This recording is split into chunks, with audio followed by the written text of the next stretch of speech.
नमस्कार जय जगन्नाथ शुभ सकाळ। आज हूँ अगस्ट 8 तारिख शुक्रवार। आज प्रथम खबर मासक भितर 23,000 नियुक्ति। राज्य सरकार बड़ नियुक्ति खूब शीघ्र नियुक्त हे 22,896 कर्मचारी। 10 विभाग ग्रुप सी 22,896 पदवी पूरण पाई मुख्य शासन सचिवों निर्देश। अगस्ट 31 सुधा नियुक्ति प्रक्रिया सारिबा निर्देश। विद्यालय गणशिक्षा विभाग सर्वाधिक 8,358 जन को नियुक्ति मिलिबो। पंचायत राज विभाग 4,042, स्वास्थ्य विभाग 3,677 पदवी पूरण हेबो।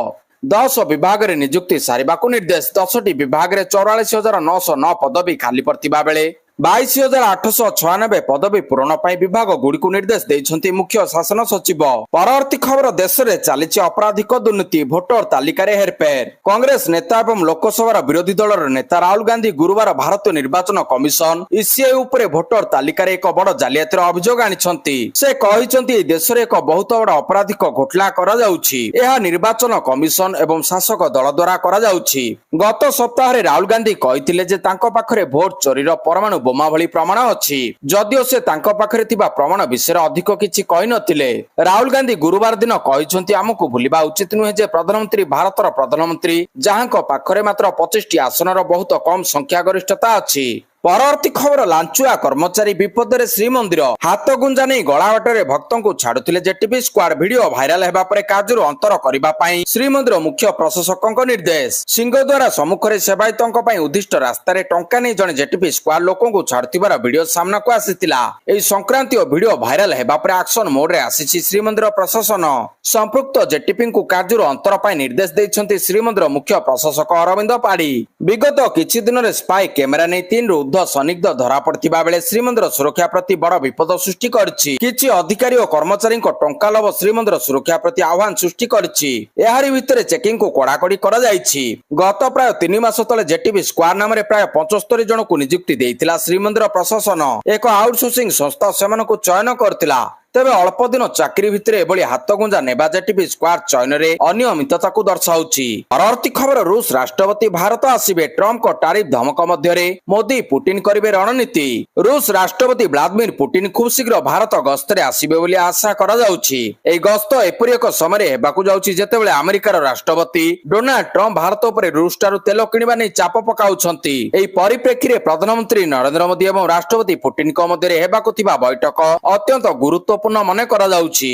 रूस राष्ट्रपति व्लादिमीर पुतिन अगस्त शेष सुधा भारत गस्तरे आसी पारंती बोली इंटरफैक्स न्यूज एजेंसी भारतर जातीय सुरक्षा परामर्शदाता अजय डोभाल को सूत्ररु प्रकाश करछि।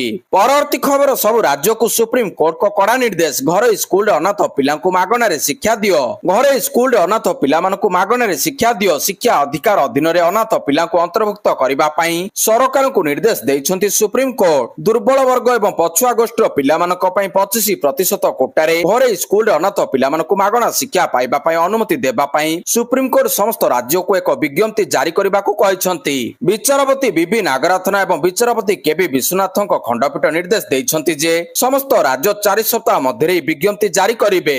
यह संपर्क में सुप्रीम कोर्ट को मध्य जणाइबे। परवर्ती खबर कड़ा जवाब देले मोदी। अमेरिकार राष्ट्रपति डोनाल्ड ट्रम्प भारत विरोध में टारिफ युद्ध को तीव्र कर दिनक परे प्रधानमंत्री नरेंद्र मोदी दृढ़ वार्ता दे कहते भारत केबे मध्य तार चाषी और मत्स्यजीवी मान स्वार्थ सह आपस करिबो नाही। प्रधानमंत्री कहते तांको एथिपाई व्यक्तिगत भाव में बड़ मूल्य देबाकू पड़िबो किंतु से एथिपाई प्रस्तुत। दिल्ली में आयोजित एमएस स्वामीनाथन शतवार्षिकी अंतर्जातीय सम्मेलन में संबोधन करी प्रधानमंत्री मोदी यह कथा कहते। पूर्व घोषणा अनुसार भारत उपरे 25% टारिफ लागू होइछि। अगस्त 27 रु अतिरिक्त 25% टारिफ लागू हेबो। अमेरिका कहिछि रूस रु भारत तेल आमदानी करथिबारु जवाब रे एभली निष्पत्ति निया जाइछि। परवर्ती खबर केन्द्रापड़ा छात्री घटना पुलिस निष्क्रियता प्रतिवाद रे बीजेडी विक्षोभ प्रदर्शन। केन्द्रापड़ा पट्टामुंडाई अंचल रे छात्री घटना पुलिस निष्क्रियता प्रतिवाद रे बीजेडी विक्षोभ प्रदर्शन करछि। जिलापाल कार्यालय सम्मुख में विक्षोभ प्रदर्शन कला बीजेडी। विधायक गणेश्वर बेहेरा नेतृत्व में जिलापाल कार्यालय घेरिला बीजेडी। सेबड़े घटना क्राइमब्रांच तदंत पई मुख्यमंत्री को निवेदन करछि बीजेडी। केन्द्रापड़ा पट्टामुंडाई ब्लॉक अंचल अभावनीय घटना घटिला। ପରିବାରକୁ ସମବେଦନା। ଗତ 3 ମାସ ଭିତରେ ଧାରାବାହିକ ଭାବରେ ଏଭଳି ଘଟଣା ଘଟି ଚାଲିଛି। ପରବର୍ତ୍ତୀ ଖବର, ଜାତୀୟ ହସ୍ତତନ୍ତ ଦିବସ ଜନତା ମଇଦାନରେ ଏକଟାର ଶୁଭାରମ୍ଭ କଲେ ମାଧୁରୀ ଦୀକ୍ଷିତ। ଜାତୀୟ ହସ୍ତତନ୍ତ ଦିବସରେ ଓଡ଼ିଶାରେ ସ୍ୱତନ୍ତ୍ର କାର୍ଯ୍ୟକ୍ରମ। ଗୁରୁବାର ଭୁବନେଶ୍ୱରସ୍ଥିତ ଜନତା ମଇଦାନରେ ଏକଟାର ଶୁଭାରମ୍ଭ କରିଛନ୍ତି ବଲିଉଡ୍ ଅଭିନେତ୍ରୀ ମାଧୁରୀ ଦୀକ୍ଷିତ। ସ୍ୱତନ୍ତ୍ର ଅତିଥି ଭାବରେ ଯୋଗଦେଲେ ବଲିଉଡ୍ର ଅଭିନେତ୍ରୀ ମାଧୁରୀ ଦୀକ୍ଷିତ। ଏହି କାର୍ଯ୍ୟକ୍ରମରେ ମୁଖ୍ୟମନ୍ତ୍ରୀ ମୋହନ ମାଝୀ, ସମବାୟ ହସ୍ତତନ୍ତ ମନ୍ତ୍ରୀ ପ୍ରଦୀପ ବଳସାମନ୍ତ ଉପସ୍ଥିତ ଥିଲେ। ମାଧୁରୀ ଓଡ଼ିଶା ହସ୍ତତନ୍ତର ବ୍ରାଣ୍ଡ ଆମ୍ବାସଡର ରହିଛନ୍ତି। ଜାତୀୟ ହସ୍ତତନ୍ତ ଦିବସରେ ଓଡ଼ିଶା ହସ୍ତତନ୍ତର କଥା କହିଲେ ମାଧୁରୀ ଦୀକ୍ଷିତ। ପରବର୍ତ୍ତୀ ଖବର, ବୈଷ୍ଣୋ ଦେବୀକୁ ଗଡ଼ିବ ବନ୍ଦେ ଭାରତ ଟ୍ରେନ୍। ଭକ୍ତଙ୍କ ପାଇଁ ଆସିଲା ଖୁସି ଖବର। ଏଥର ବୈଷ୍ଣୋ ଦେବୀ ମନ୍ଦିରକୁ ଯିବା ହେବ ସହଜ। ଆରମ୍ଭ ହେଲା ବନ୍ଦେ ଭାରତ ଟ୍ରେନ୍ ସେବା। ପ୍ରଧାନମନ୍ତ୍ରୀ ନରେନ୍ଦ୍ର ମୋଦି ଅଗଷ୍ଟ 10ରେ ତାଙ୍କର କର୍ଣ୍ଣାଟକ ଗସ୍ତ ସମୟରେ 3ଟି ନୂତନ ବନ୍ଦେ ଭାରତ ଏକ୍ସପ୍ରେସ ଟ୍ରେନ୍ର ଶୁଭାରମ୍ଭ କରିବେ। ଅଗଷ୍ଟ 10ରେ ଉଦ୍ଘାଟନ ପରେ ଏହି ନୂତନ ଟ୍ରେନ୍ 11 ଅଗଷ୍ଟରୁ ନିୟମିତ ସେବା ଆରମ୍ଭ କରିବ। ଅମୃତସର ଏବଂ ଶ୍ରୀ ମାତା ବୈଷ୍ଣୋ ଦେବୀ କଟ୍ରା ମଧ୍ୟରେ ଚାଲିବାକୁ ଥିବା ଏହି ନୂତନ ବନ୍ଦେ ଭାରତ ଏକ୍ସପ୍ରେସ ଟ୍ରେନ୍ ସପ୍ତାହରେ 6 ଦିନ ଚାଲିବ। ପରବର୍ତ୍ତୀ ଖବର, ଘାଟି ତଳେ ଖସିଲା ସିଆରପିଏଫ୍ ଗାଡ଼ି, 2 ଯବାନ ଶହୀଦ। ଜମ୍ମୁ କାଶ୍ମୀର ଉଧମପୁର ଜିଲ୍ଲାରୁ ଏକ ବଡ଼ ଖବର ସାମ୍ନାକୁ ଆସିଲା। ଏଠାରେ ବସନ୍ତଗଡ଼ରେ କେନ୍ଦ୍ରୀୟ ରିଜର୍ଭ ପୋଲିସ ବଳ ସିଆରପିଏଫ୍ ଯବାନଙ୍କ ଗାଡ଼ି ଏକ ଗଭୀର ଘାଇକୁ ଖସି ପଡ଼ିଛି। କଣ୍ଡୁଆ ଅଞ୍ଚଳ ନିକଟରେ ଏହି ଦୁଃଖଦ ଘଟଣା ଘଟିଛି। ଏହି ଦୁର୍ଘଟଣାରେ 2 ଜଣ ସିଆରପିଏଫ୍ ଯବାନଙ୍କ ମୃତ୍ୟୁ ହୋଇଛି। ଏଥିସହ 16 ଯବାନ ଆହତ ହୋଇଛନ୍ତି। ସମସ୍ତ ଆହତଙ୍କୁ କମାଣ୍ଡ ହସ୍ପିଟାଲକୁ ନିଆଯାଇଛି। ଘଟଣାସ୍ଥଳରେ ଉଦ୍ଧାରକାରୀ ଦଳ ଉପସ୍ଥିତ ରହିଥିଲେ। କେନ୍ଦ୍ରମନ୍ତ୍ରୀ ଡାକ୍ତର ଜିତେନ୍ଦ୍ର ସିଂ ଏହି ଦୁର୍ଘଟଣାରେ ଦୁଃଖ ପ୍ରକାଶ କରିଛନ୍ତି। ପରବର୍ତ୍ତୀ ଖବର, ରାଜ୍ୟରେ ହୋଇପାରିବନି ଗୋ ହତ୍ୟା। ରାଜ୍ୟ ସରକାରଙ୍କୁ ନିର୍ଦ୍ଦେଶ ଦେଲେ ହାଇକୋର୍ଟ। ରାଜ୍ୟରେ ହେବ ନାହିଁ ଗୋ ହତ୍ୟା। Odisha prevention of cow slaughter act 1960 କଡ଼ାକଡ଼ି ହେବ। କଡ଼ାକଡ଼ି ପାଳନ କରିବାକୁ ରାଜ୍ୟ ସରକାରଙ୍କୁ ନିର୍ଦ୍ଦେଶ ଦେଇଛନ୍ତି ହାଇକୋର୍ଟ। ଜନସ୍ୱାର୍ଥ ମାମଲାର ଶୁଣାଣି କରି ହାଇକୋର୍ଟ ଏହି ନିର୍ଦ୍ଦେଶ ଦେଇଛନ୍ତି। ରାଜ୍ୟରେ ଗୋ ଚାଲାଣ ଓ ଗୋ ହତ୍ୟା ଭଳି ଅପରାଧ ଦିନକୁ ଦିନ ବଢି ଚାଲିଥିଲା। ପ୍ରତିଦିନ କେଉଁଠି ନା କେଉଁଠି ଗୋ ଚାଲାଣ ବେଳେ ଗାଡ଼ି ଧରା ପଡୁଥିଲା। ଏହି ସବୁକୁ ରୋକିବା ପାଇଁ ଅନେକ ସମାଜସେବୀ ଏବଂ ସାଧାରଣ ଲୋକ ନିବେଦନ କରି ଆସୁଥିଲେ, କିନ୍ତୁ ସରକାର ଏହା ଉପରେ କୌଣସି ଦୃଷ୍ଟାନ୍ତମୂଳକ କାର୍ଯ୍ୟାନୁଷ୍ଠାନ ନେଉନଥିଲେ। ତେବେ ହାଇକୋର୍ଟ ଏସବୁକୁ ରୋକିବା ପାଇଁ ରାଜ୍ୟ ସରକାରଙ୍କୁ ନିର୍ଦ୍ଦେଶ ଦେଇଛନ୍ତି। ଆଉ ହାଇକୋର୍ଟଙ୍କ ଏହି ନିର୍ଦ୍ଦେଶକୁ ସ୍ୱାଗତ କରାଯାଇଛି। ପରବର୍ତ୍ତୀ ଖବର, ମହାପ୍ରଭୁ ହାତରେ ବାନ୍ଧିବେ ସ୍ୱତନ୍ତ୍ର ରାକ୍ଷୀ। ଆସନ୍ତାକାଲି ରାକ୍ଷୀ ପୂର୍ଣ୍ଣିମା। ପ୍ରସ୍ତୁତ ଚାଲିଛି ମହାପ୍ରଭୁଙ୍କ ପାଇଁ ବିଶ୍ୱର ସର୍ବବୃହତ ରାକ୍ଷୀ। ଶ୍ରୀମନ୍ଦିର ପାଟରା ବିଷୟୀ ସେବକଙ୍କ ଦ୍ୱାରା ପ୍ରସ୍ତୁତ ଏହି ସ୍ୱତନ୍ତ୍ର ରାକ୍ଷୀ। ଅଲିଅଳି ଭଉଣୀ ସୁଭଦ୍ରା, ବଡ଼ ଭାଇ ବଳଭଦ୍ର, ଶ୍ରୀ ଜଗନ୍ନାଥଙ୍କୁ ପିନ୍ଧାଇବେ ରାକ୍ଷୀ। ମାଣିଆ ବନ୍ଧରେ ତିଆରି ହୋଇଥିବା ପାଟ ସୂତାରୁ ଏହି ରାକ୍ଷୀକୁ ପାଟରା ସେବାୟତ ଶ୍ରଦ୍ଧା, ଭକ୍ତି ଓ ବିଶ୍ୱାସର ସହ ପ୍ରସ୍ତୁତ କରିଥାନ୍ତି। ଶ୍ରୀମନ୍ଦିର ପ୍ରଶାସନ ପକ୍ଷରୁ ଦିଆଯାଇଥିବା ବାସୁଙ୍ଗା ପାଟରେ ପ୍ରସ୍ତୁତ ହେଉଛି 4ଟି ରଙ୍ଗର ରାକ୍ଷୀ। ଏହି ରାକ୍ଷୀ ସହିତ 54ଟି ଲେଖାଏଁ ଗୁଆରେ 4ଟି ଗୁଆମାଳ ପ୍ରସ୍ତୁତ କରାଯାଏ। ହଳଦିଆ ନାଲି ରଙ୍ଗର ରାକ୍ଷୀ ଓ ଗୁଆମାଳ ଜଗନ୍ନାଥଙ୍କୁ, ନେଳି ଓ ବାଇଗଣୀ ରଙ୍ଗର ରାକ୍ଷୀ ବଳଭଦ୍ରଙ୍କୁ ଲାଗି କରାଯାଏ। ପରବର୍ତ୍ତୀ ଖବର, ରେକର୍ଡ ଭାଙ୍ଗିଲା ସୁନା ଦର। ପୁଣି ଥରେ ବଢିଲା ସୁନା ଦର, ଭାଙ୍ଗିଲା ସବୁ ରେକର୍ଡ। ରାଜଧାନୀରେ 10 ଗ୍ରାମ ପିଛା ସୁନା ଦର ଏକାଥରକେ ବଢିଲା 3600 ଟଙ୍କା, ଯାହାପରେ ଏବେ ସୁନା 10 ଗ୍ରାମକୁ ରହିଛି 1,02,620 ଟଙ୍କା, ଯାହାକି ପୂର୍ବର ସବୁ ରେକର୍ଡ ଭାଙ୍ଗିଛି। ଗୁରୁବାର ଦିନ ରାଜଧାନୀ ଦିଲ୍ଲୀରେ ସୁନା ସହ ରୂପା ଦରରେ ମଧ୍ୟ ବୃଦ୍ଧି ଘଟିଛି। ସୁନା ଦର 1,02,000 ପାର କରିଛି।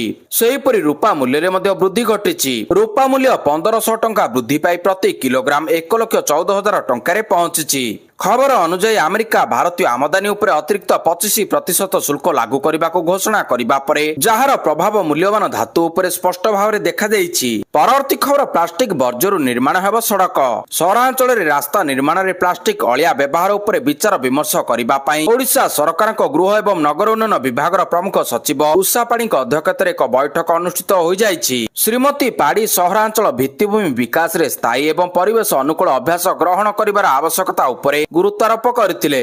ସେ ଆଲୋକପାତ କରିଥିଲେ ଯେ ପ୍ଲାଷ୍ଟିକ ଅଳିଆ, ବିଶେଷ କରି ବୋତଲ ଏବଂ କ୍ୟାରି ବ୍ୟାଗ ଭଳି ଜିନିଷରୁ ବାହାରୁଥିବା ଅଳିଆକୁ ଖଣ୍ଡ ଖଣ୍ଡ କରି ଗରମ ବିଟୁମେନ୍ ଏବଂ ସମାହାର ସହିତ ମିଶ୍ରିତ କରି ରାସ୍ତା ନିର୍ମାଣ କରାଯାଇପାରିବ।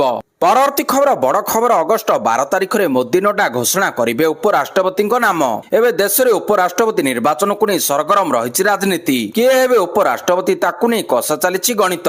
ଆଉ ସମସ୍ତଙ୍କ ନଜର ଏବେ ମୋଦିଙ୍କ ଉପରେ। କି ପ୍ରଧାନମନ୍ତ୍ରୀ କାହାକୁ ବାଛିବେ? ଆଉ ଏହି ସବୁ ଚର୍ଚ୍ଚା ଆଲୋଚନା ଭିତରେ ଉପରାଷ୍ଟ୍ରପତି ନିର୍ବାଚନକୁ ଦୃଷ୍ଟି ରଖି ଗୁରୁବାର ଏନଡିଏ ନେତାମାନଙ୍କର ଏକ ଗୁରୁତ୍ୱପୂର୍ଣ୍ଣ ବୈଠକ ଅନୁଷ୍ଠିତ ହୋଇଥିଲା।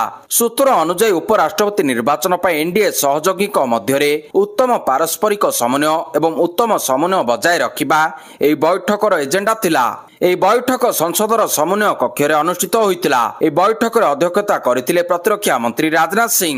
ବୈଠକ ପରେ ମନ୍ତ୍ରୀ କିରଣ ରିଜିଜୁ ଏହି ବଡ଼ ସୂଚନା ଦେଇଛନ୍ତି। ପରବର୍ତ୍ତୀ ଖବର, ଟ୍ରମ୍ପ ଜଣେ ବଦମାସ, ଭାରତକୁ ସମର୍ଥନ କରି କହିଲେ ଚୀନ ରାଷ୍ଟ୍ରଦୂତ। ଆମେରିକା ଏବଂ ଭାରତ ମଧ୍ୟରେ ବାଣିଜ୍ୟ ଉତ୍ତେଜନା ପୁଣି ଥରେ ଗଭୀର ହେବାରେ ଲାଗିଛି। ଭାରତୀୟ ସାମଗ୍ରୀ ଉପରେ ଅତିରିକ୍ତ 25% ଶୁଳ୍କ ଲଗାଇବା ପାଇଁ ଆମେରିକା ରାଷ୍ଟ୍ରପତି ଡୋନାଲ୍ଡ ଟ୍ରମ୍ପଙ୍କ ନିଷ୍ପତ୍ତି ରାଜନୈତିକ ଏବଂ କୂଟନୈତିକ ମହଲରେ ହଇଚଇ ସୃଷ୍ଟି କରିଛି। ଏହି ପଦକ୍ଷେପକୁ ସବୁ ଦିଗରେ ସମାଲୋଚନା କରାଯାଉଛି ଏବଂ ବର୍ତ୍ତମାନ ଚୀନ ମଧ୍ୟ ଖୋଲାଖୋଲି ଭାବରେ ଭାରତକୁ ସମର୍ଥନ ଜଣାଇଛି। ଚୀନ ରାଷ୍ଟ୍ରଦୂତ ଟ୍ରମ୍ପଙ୍କୁ ବଦମାସ ବୋଲି କହି ତାଙ୍କୁ ଟାର୍ଗେଟ କରିଛନ୍ତି ଏବଂ ତାଙ୍କୁ ବିଶ୍ୱ ବାଣିଜ୍ୟ ବ୍ୟବସ୍ଥା ପାଇଁ ବିପଦ ବୋଲି କହିଛନ୍ତି। ପରବର୍ତ୍ତୀ ଖବର, ଲଗାତାର ପଞ୍ଚମ ବର୍ଷ ପାଇଁ କୌଣସି ଦରମା ନେଇନାହାନ୍ତି ମୁକେଶ ଅମ୍ବାନୀ। ଦେଶର ବିଶିଷ୍ଟ ଶିଳ୍ପପତି ମୁକେଶ ଅମ୍ବାନୀ ଲଗାତାର ପଞ୍ଚମ ବର୍ଷ ପାଇଁ କମ୍ପାନୀରୁ କୌଣସି ଦରମା ନେଇନାହାନ୍ତି। ରିଲାଏନ୍ସର ବାର୍ଷିକ ରିପୋର୍ଟରେ ଏହି ତଥ୍ୟ ପ୍ରକାଶ ପାଇଛି। 2020-21 ଆର୍ଥିକ ବର୍ଷରୁ ଅମ୍ବାନୀ କୌଣସି ଦରମା ନେଇନାହାନ୍ତି। କରୋନା ମହାମାରୀ ପରେ ସୃଷ୍ଟି ହୋଇଥିବା ବିକଟ ପରିସ୍ଥିତି ଯୋଗୁଁ ମୁକେଶ ଅମ୍ବାନୀ ସ୍ୱେଚ୍ଛାକୃତ ଭାବରେ ସମସ୍ତ ପ୍ରକାର ଭତ୍ତା, ସେବାନିବୃତ୍ତି ଲାଭ ଏବଂ ଯେକୌଣସି ପ୍ରକାର କମିଶନ ସମେତ ନିଜର ସମ୍ପୂର୍ଣ୍ଣ ଦରମା ଛାଡ଼ିବା ପାଇଁ ନିଷ୍ପତ୍ତି ନେଇଥିଲେ। ଆର୍ଥିକ ବର୍ଷ 2008-9ରୁ 2019-20 ମଧ୍ୟରେ ମୁକେଶ ଅମ୍ବାନୀ ତାଙ୍କର ବାର୍ଷିକ ପାରିଶ୍ରମିକ 15 କୋଟି ଟଙ୍କାରେ ସୀମିତ ରଖିଥିଲେ। ପରବର୍ତ୍ତୀ ଖବର, ଆୟର୍ଲାଣ୍ଡରେ ଭାରତୀୟଙ୍କୁ ଆକ୍ରମଣ। ଆୟର୍ଲାଣ୍ଡର ୱାଟରଫୋର୍ଡ ସହରରେ 6 ବର୍ଷୀୟ ଭାରତୀୟ ବଂଶୋଦ୍ଭବ ଝିଅଙ୍କ ଉପରେ ଆକ୍ରମଣକାରୀମାନେ ତାଙ୍କୁ ଭାରତକୁ ଫେରିଯାଅ କହି ଅପମାନଜନକ ଶବ୍ଦ ବ୍ୟବହାର କରିଥିଲେ ଏବଂ ଝିଅ ମୁହଁରେ ମୁତ ମାରିବା ସହ ସାଇକେଲ ଦ୍ୱାରା ତାଙ୍କ ଶରୀରର ସମ୍ବେଦନଶୀଳ ଅଙ୍ଗକୁ ଆଘାତ କରିଥିଲେ। ଆୟର୍ଲାଣ୍ଡରେ ଝିଅର ମା ନର୍ସ ଅଛନ୍ତି ଏବଂ ସେ ସେଠାକାର ନାଗରିକତ୍ୱ ମଧ୍ୟ ପାଇଛନ୍ତି। ଘଟଣା ପରେ ଝିଅର ମା କହିଛନ୍ତି ଝିଅ ଏବେ ବାହାରେ ଖେଳିବାକୁ ଭୟ କରୁଛି ଏବଂ ପରିବାର ମଧ୍ୟ ନିଜକୁ ଅସୁରକ୍ଷିତ ଅନୁଭବ କରୁଛନ୍ତି। ପରବର୍ତ୍ତୀ ଖବର, କୋଟିଆରେ ସମୀକ୍ଷା କରିବେ ଉପମୁଖ୍ୟମନ୍ତ୍ରୀ। ଉପମୁଖ୍ୟମନ୍ତ୍ରୀ ପ୍ରଭାତୀ ପରିଡ଼ା 5 ଦିନ ପାଇଁ 5ଟି ଜିଲ୍ଲାକୁ ଗସ୍ତ କରିବେ। ଏହି ଗସ୍ତ କାଳରେ ସେ କୋରାପୁଟ, ନବରଙ୍ଗପୁର, କଳାହାଣ୍ଡି, ବଲାଙ୍ଗୀର ଓ ସୋନପୁର ଜିଲ୍ଲାରେ ରହିବେ। ଗସ୍ତ ସମୟରେ ବିଭିନ୍ନ ସ୍ଥାନରେ ଏକାଧିକ ବିକାଶମୂଳକ କାମ ନେଇ ସମୀକ୍ଷା ହେବ। ଏହି ଗସ୍ତ କାର୍ଯ୍ୟକ୍ରମରେ ଉପମୁଖ୍ୟମନ୍ତ୍ରୀ ଶ୍ରୀମତୀ ପରିଡ଼ା କୋଟିଆ ଗସ୍ତ କରି କୋଟିଆ ଅଞ୍ଚଳର ବିଭିନ୍ନ ବିକାଶମୂଳକ କାର୍ଯ୍ୟକ୍ରମ ସହିତ ସୁଭଦ୍ରା ଯୋଜନାର ସମୀକ୍ଷା କରିବେ। ଏହା ସହ ଅଗଷ୍ଟ 9 ତାରିଖ ରାକ୍ଷୀ ପୂର୍ଣ୍ଣିମା ଅବସରରେ କୋରାପୁଟରେ ଆୟୋଜିତ ସୁଭଦ୍ରା ତୃତୀୟ କିସ୍ତି ପ୍ରଦାନ ସମାରୋହରେ ଯୋଗ ଦେବେ। ଉପମୁଖ୍ୟମନ୍ତ୍ରୀ ଶ୍ରୀମତୀ ପରିଡ଼ା 5ଟି ଜିଲ୍ଲାରେ ମହିଳା ଓ ଶିଶୁ ବିକାଶ, ମିଶନ ଶକ୍ତି ଓ ପର୍ଯ୍ୟଟନ ବିଭାଗର ବିଭିନ୍ନ କାର୍ଯ୍ୟକ୍ରମ ଓ ଯୋଜନା ଗୁଡ଼ିକର ସମୀକ୍ଷା କରିବା ସହ ଆଗାମୀ କାର୍ଯ୍ୟକ୍ରମ ଓ ପ୍ରକଳ୍ପ ଗୁଡ଼ିକର କାର୍ଯ୍ୟାନ୍ୱୟନ ସମୀକ୍ଷା କରିବେ। ପରବର୍ତ୍ତୀ ଖବର, ଟ୍ରମ୍ପଙ୍କ ଟାରିଫ ଧମକର ଜବାବ ଦେଲା ଭାରତ, ବୋଇଂ ଡିଲ୍ ବାତିଲ। ନିକଟରେ ଆମେରିକା ରାଷ୍ଟ୍ରପତି ଭାରତ ଉପରେ ଅତିରିକ୍ତ 25% ଶୁଳ୍କ ଲଗାଇବାକୁ ଘୋଷଣା କରିଥିଲେ, ଯେଉଁଥିରେ ଅସନ୍ତୁଷ୍ଟ ହୋଇ ଜୁଲାଇରେ ଆମେରିକା ସହିତ 31,500 କୋଟି ଟଙ୍କାର ବୋଇଂ ଚୁକ୍ତିକୁ ପ୍ରଧାନମନ୍ତ୍ରୀ ନରେନ୍ଦ୍ର ମୋଦି ବାତିଲ କରିଦେଇଥିବା ଜଣାପଡ଼ିଛି। ପୂର୍ବରୁ ଭାରତୀୟ ନୌସେନା ଆମେରିକା ଠାରୁ P-81 ସମୁଦ୍ର ବିମାନ କିଣିବା ପାଇଁ ଏକ ଚୁକ୍ତି କରିଥିଲା। ତେବେ ଆମେରିକା ଭାରତ ଉପରେ ମୋଟ 50% ଶୁଳ୍କ ଲଗାଇଛି।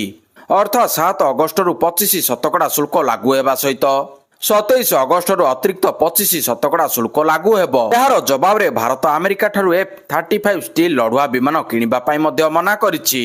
ପରବର୍ତ୍ତୀ ଖବର, ପ୍ରଥମ T20 ମ୍ୟାଚରେ ଭାରତର ପରାଜୟ। ଭାରତୀୟ ମହିଳା ଏ ଟିମ୍ ଏବେ ଅଷ୍ଟ୍ରେଲିଆ ଗସ୍ତରେ, ଯେଉଁଠି ସେ ଅଷ୍ଟ୍ରେଲିଆ ଦଳ ବିପକ୍ଷରେ 3ଟି ଫର୍ମାଟରେ ସିରିଜ ଖେଳିବାକୁ ପହଞ୍ଚିଛନ୍ତି। 7 ଅଗଷ୍ଟ ଠାରୁ ଏହା ଆରମ୍ଭ ହୋଇଯାଇଛି, ଯେଉଁଥିରେ ଦୁଇ ଦଳ ମଧ୍ୟରେ 3ଟି ମ୍ୟାଚ ବିଶିଷ୍ଟ T20 ସିରିଜର ପ୍ରଥମ ମ୍ୟାଚ ମେକାଏରେ ଖେଳାଯାଇଥିଲା। ଏହି ସିରିଜରେ ଭାରତୀୟ ମହିଳା ଏ ଦଳର ଅଧିନାୟକ ରାଧା ଯାଦବ ଅଛନ୍ତି, ଯାହାଙ୍କ ନେତୃତ୍ୱରେ ଟିମ୍ ଇଣ୍ଡିଆ ପ୍ରଥମ T20 ମ୍ୟାଚରେ 13 ରନରେ ପରାଜୟର ସାମ୍ନା କରିବାକୁ ପଡ଼ିଥିଲା। ଆୟୋଜକ ଅଷ୍ଟ୍ରେଲିଆ ଏ ଦଳ ପ୍ରଥମେ ବ୍ୟାଟିଂ କରି 20 ଓଭରରେ 6 ୱିକେଟ ହରାଇ 137 ରନ୍ କରିଥିଲା, ଯାହାର ଜବାବରେ ଭାରତୀୟ ମହିଳା ଏ ଦଳ 20 ଓଭରରେ ମାତ୍ର 124 ରନ୍ କରିପାରିଥିଲା। ପରବର୍ତ୍ତୀ ଖବର, କାନାଡାରେ କପିଲ ଶର୍ମାଙ୍କ କାଫେରେ ପୁଣି ଥରେ ଗୁଳିକାଣ୍ଡ। କାନାଡାରେ କପିଲ ଶର୍ମାଙ୍କ କାଫେରେ ପୁଣି ଥରେ ଗୁଳିକାଣ୍ଡ ହୋଇଛି। ଦୁର୍ବୃତ୍ତମାନେ ରେଷ୍ଟୁରାଣ୍ଟ ଉପରକୁ ଗୁଳିମାଡ଼ କରିଛନ୍ତି। ଏହି ଘଟଣାର ଦାୟିତ୍ୱ କୁଖ୍ୟାତ ଲରେନ୍ସ ବିଷ୍ଣୋଇ ଏବଂ ଗୋଲ୍ଡି ବରାଡ ଗ୍ୟାଙ୍ଗ ନେଇଛି।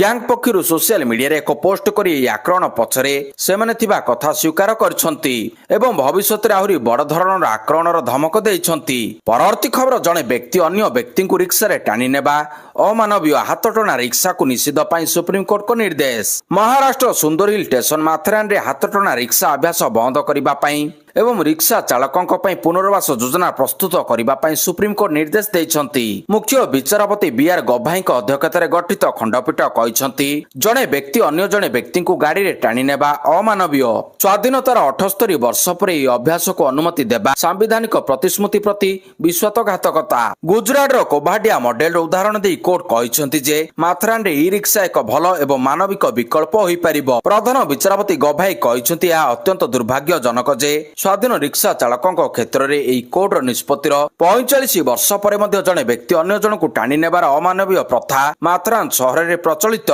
ଆମେ ଆନ୍ତରିକ ଭାବରେ ଆଶା କରୁଛୁ ଯେ ରାଜ୍ୟ ସରକାର ଏହି ଅମାନବୀୟ ପ୍ରଥାକୁ ସମାପ୍ତ କରିବା ପାଇଁ ପଦକ୍ଷେପ ନେବେ।